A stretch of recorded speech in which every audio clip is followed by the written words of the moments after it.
deconstructive, I should think that utile refers to the literary work's content, which is the matter of interpretation. And dulce refers to the form that has been achieved, the content that has been achieved, which is the matter of interpretation. The content that is achieved, that is to say, endowed with the meaningfulness of a human experience. Not a fixed meaning, but meaningfulness.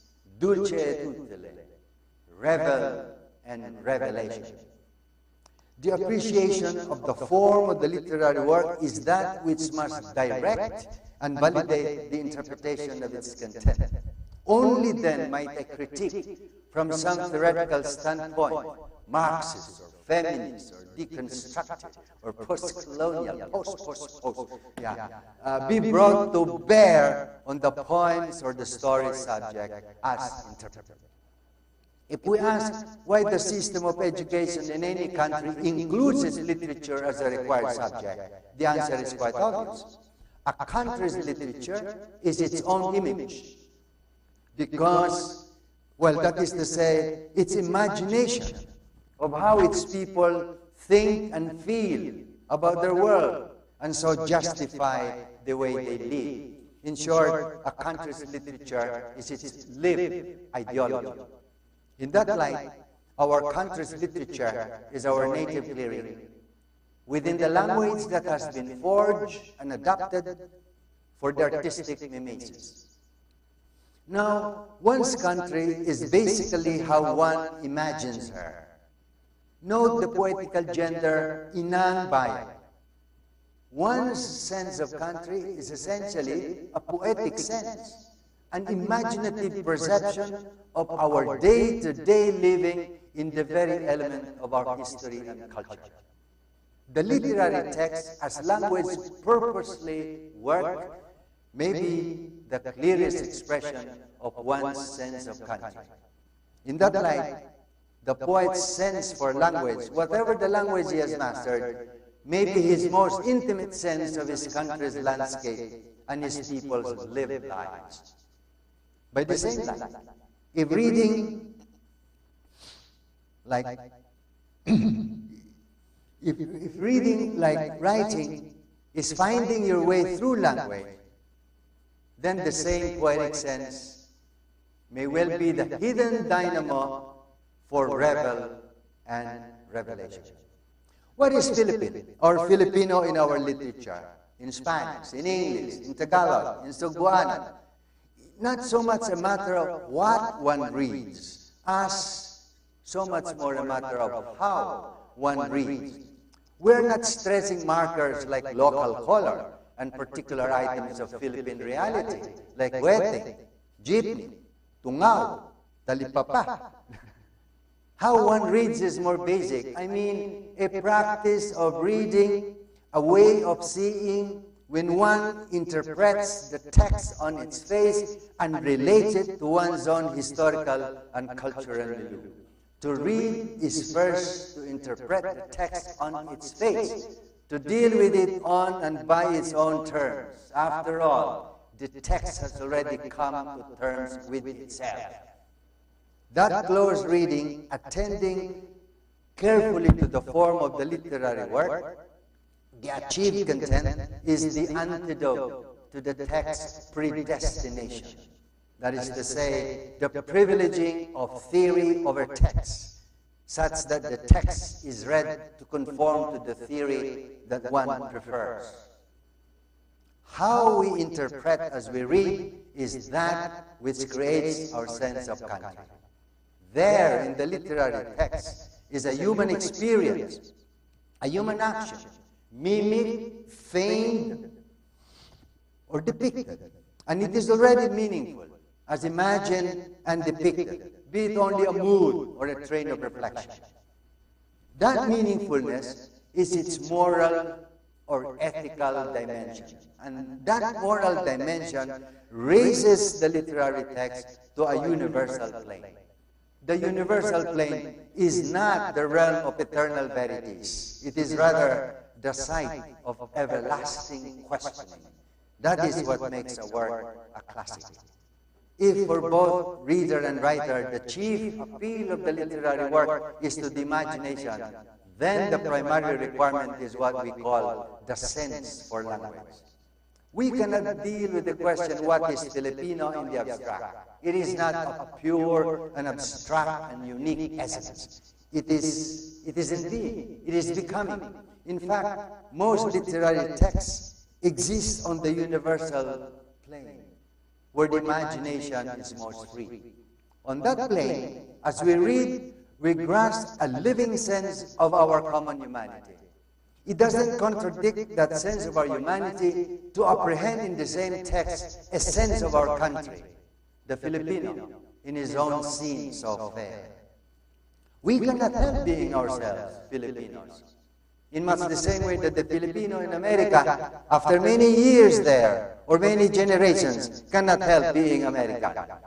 It cannot be helped that we bring to the poem or story that we read what knowledge and experience we have. Nor is it wrong, for as long as we respect the poems or the story's text that requires, before all else, a sense for language. If we happen to know that the author is Filipino, then our reading may be further informed by general knowledge of our history and culture, by personal reflection on our present circumstances, what we have ourselves personally lived through, what we think as a people we aspire to, what we have become as a people through our history. We, that is to say, from reader to reader, each one imagining his community and assuming that its members share a history and a culture. This may be illusion, but each one for himself and for the moment makes it real. Our sense of country, after all, is in the first place personal and subjective, but that doesn't make it any less real. It may also be shared through education, mass media, literature, and the other arts, and other means and institutions. One's sense of country is more image than concept, more feeling than thought. But image is livelier than concept, and feeling is deeper and wider than thought. And this is why the artistic media, our sense of country, is more readily apprehensible in the artistic media. Painting and sculpture, film, theater, song, literature. Literature and the other arts may be what Derrida has in mind. When Derrida speculates, there are perhaps forms of thought that think more than does that thought called philosophy. If one immigrates, he brings with him that sense of country.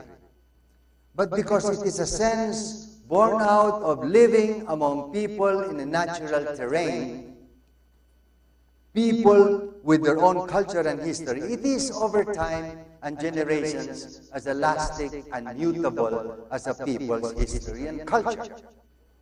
The Filipino-American is over time not Filipino. He is American. That is his own choice. After an indeterminate period, he thinks and feels American. He lives American. America becomes what his imagination owes its allegiance to. If his mind or heart should at times turn to his country of origin, it is a passing nostalgia, a transient ache for a home that was once his heart's country. If he returns and settles in his country of origin, or returns to die and be buried there, it can be said that he has never really in his heart relinquished his imagination's allegiance to his country of origin. He has never really gone away. He has always nurtured in his heart his sense of his original country. One's country is what one's imagination owes its allegiance to. Daghang salamat.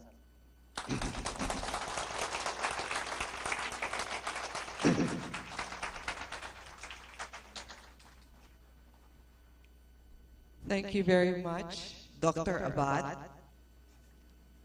Our lecturer is now ready for questions from the audience in UP Mindanao as well as those in other campuses. Since we have very limited time, please keep your questions brief and direct to the point. We will entertain the first question from our audience here in Mintal campus. Please raise your hand, and when I call upon you, please proceed to the nearest microphones. State your name, your college or institution, and your questions.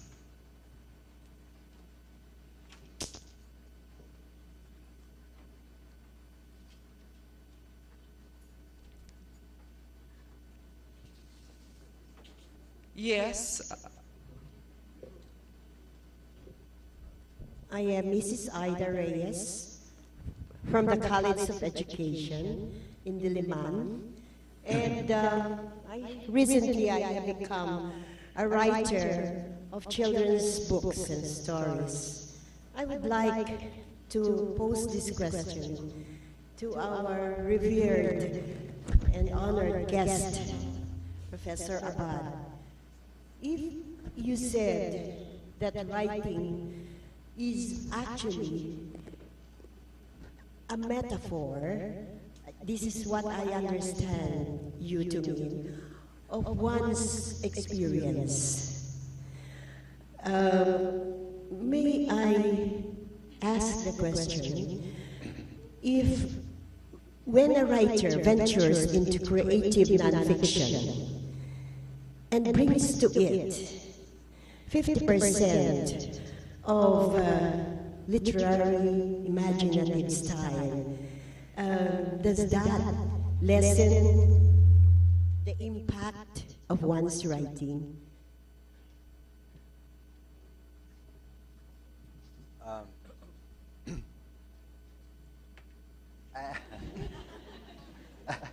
I'm not very sure I get the drift of your question. Yes. I don't suppose writing is a metaphor for anything. Yes. But perhaps what you had in mind is what I said when I said that when you write, you vary across your words, your perception or interpretation of reality. Yeah. Yes. And as to style, style should come naturally. It is not as though when you write, you impose a certain style on your writing. It should, as it were, arise from the writing itself. Okay. Thank you very much. May we have another question from the floor in Mintal, in UP Mindanao?